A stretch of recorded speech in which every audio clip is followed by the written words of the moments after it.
Welcome to the Ohio AgNet podcast. I'm Matt Reese. I'm the editor for Ohio's Country Journal, joined by Dusty Sonnenberg, who's fantastic in all ways, Ohio field leader. And today we welcome Tim Norris, who is big time. Tim is the outstanding no-till farmer as deemed by the Ohio No-Till Council. So welcome, Tim. It's good to have you with us today. Thank you for having me. Now, this is our first time. We had a little bit of a break. We were sort of goofing off over the holidays and didn't do a podcast for a couple weeks. I had a bunch of great holiday highlights, one of which was my daughter, who is a freshman in high school, marched in the not London, Ohio, London, England, New Year's Day parade. And she plays the flute in the marching band. And so they got to do that. So they actually broadcast it on the BBC, which is picked up by PBS. So we spent early morning because of the time difference, New Year's Day, watching the New Year's Day parade in London. That was pretty cool. And that was definitely a highlight over Christmas. But a lot of good time with family and friends. And what about you guys? Any holiday highlights? Well, it's hard to top the Reese's going global now. That's a big deal. I'm surprised that didn't make international news. But no, it was in some circles, Dusty. It probably did. It probably did. I just missed it here in Northwest Ohio. No, it was a great Christmas holiday. Obviously, that nasty winter cold weather we had right over Christmas was enough to make anybody shiver. But once we got through that, it was a nice holiday. The boys were home from college, and we got some projects done. So all good. Well, at our house, the stretch of road a quarter mile north of our house to the stop sign at the next road north drifts really badly. So we didn't really go anywhere those couple days where it was really bad, but it was almost like watching a movie, watching the cars get stuck, and then there'd be abandoned cars on the north side of our road, and the snowplow couldn't get through. We almost we did. We sort of got some popcorn and some desserts and just sat and watched the cars get stuck outside the window. I shoveled a couple out. And that was quite a stretch of weather. So Tim, what about you? Do you have a good holiday? We had an excellent holiday. Our whole family was home, which hasn't happened for a few years. Our youngest son is in the military, and he's stationed in Alaska at Fort Wainwright. And he decided they were going to be able to make it home this year for Christmas. And he said, well, I'll come home, but we have to go somewhere warm. So we headed out, I think, a day early on the 22nd to try to beat the storm. Drove down to Florida, and then we got on a cruise for over Christmas. So It was definitely different, but the cruise ship made it very nice. They had a nice Christmas service on Christmas Day, and just tried to do as best as they could to make it feel like Christmas, and it did. You have a nice Floridian glow to you today, Tim. I noticed that earlier. Now I know why. Well, it was 28 degrees the day we got on the ship in the morning, so It wasn't super warm until we got about 3 days into it. But I did get a little tan. So. No, that's good. So, Tim, I don't know that you ever really expected to have the title of Outstanding No-Till Farmer, but here you are. It's been sort of an interesting journey for you. And one thing I really appreciate about you, Tim, is that you very clearly and very specifically list failure on your resume of accomplishments. And those failures have kind of led to a lot of the success you've had. And you've had a fair amount of success, too, that have been built on those failures. Do you want to just give us a brief overview of your story and how you got to where you are? Sure. Well, I started off farming right out of high school, basically. Decided that, college really wasn't the path that I wanted to take. And just really always kind of as a kid thought that I'm going to be a grain farmer. That's just the only thing I ever really wanted to be.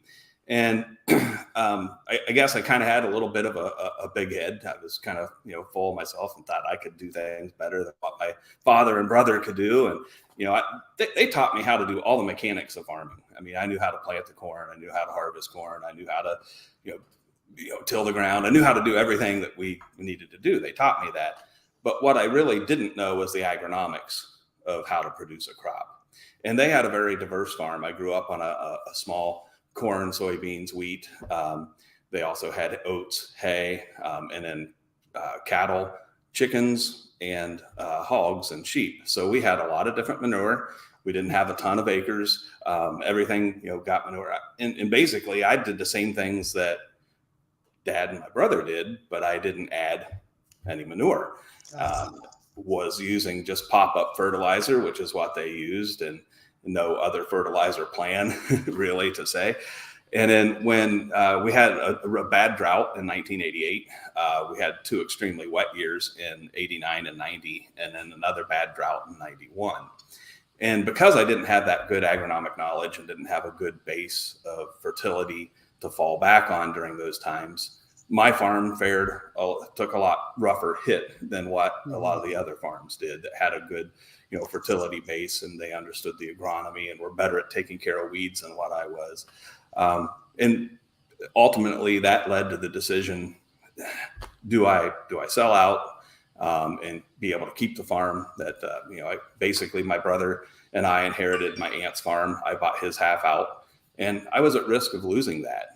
And I wasn't willing to lose that. I just did not want to risk that. So I decided to sell all the equipment off and went and got a job at a local elevator where I had been on the board for that elevator. And then after I sold out, they decided they did not want me to be on the board because they didn't want somebody that wasn't able to make it on the farm to be making decisions about the co-op. And I understand that.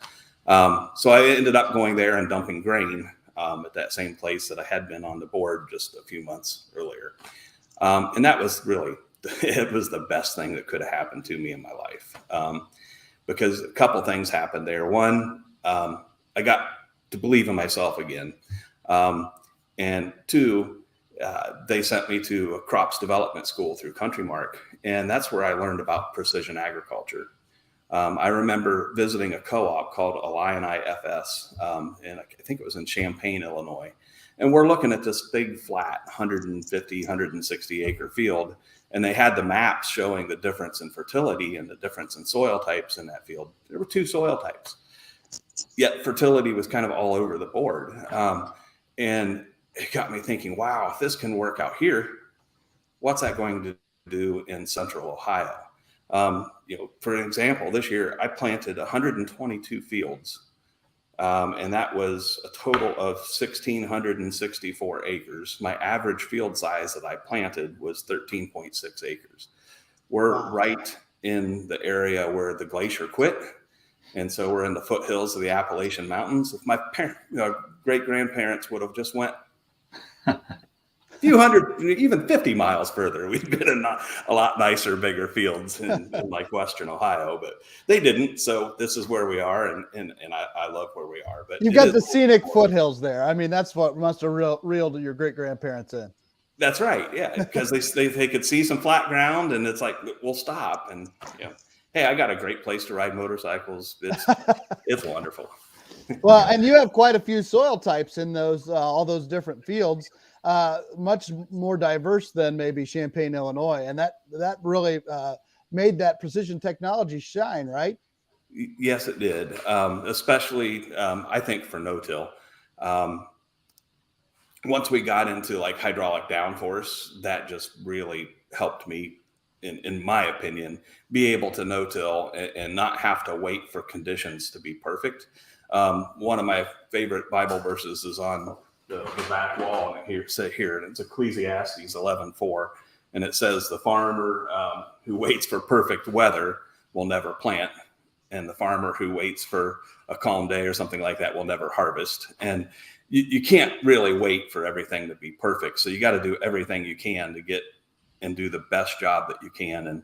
And hydraulic downforce on those on the corn planter is one of the best ways to not be able to go in and plant and not over compact the soil, but yet get it planted at the right depth. And tools like that and tools like variable rate fertilizer and nitrogen just really help you get your fertility balanced, and just helps no-till work so much better, in my opinion. That's probably a real good transition to be a teaser into the rest of the podcast for folks to tune into. Otherwise, we're going to give it all away and not have anything to share in the second half. So we're going to stay with that thought. But Matt, a few more things coming up in the podcast we want to make sure folks tune into.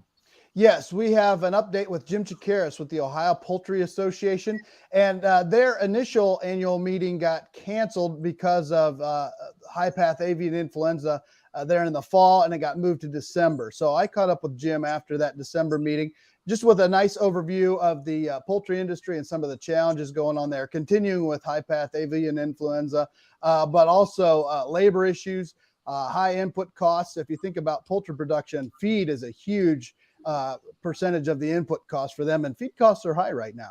So nice update with Jim Jacaris. Also, I talked with my good friend Brad Bergerford, formerly with OSU Extension, back at Farm Science Review, and we talked a little bit about some of the nuances of fertility on some alternative crops like pumpkins or carrots or other vegetable production.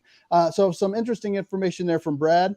Also, Doug Walton with United Country, Walton Realty and Auction had an overview late in 2022 about looking into 2023 and what we're going to see with interest rates, land values, how those markets are holding up, and really good information from Doug Walton there. So we've got all that coming up next in the podcast. And of course, we'll have more with Tim Norris.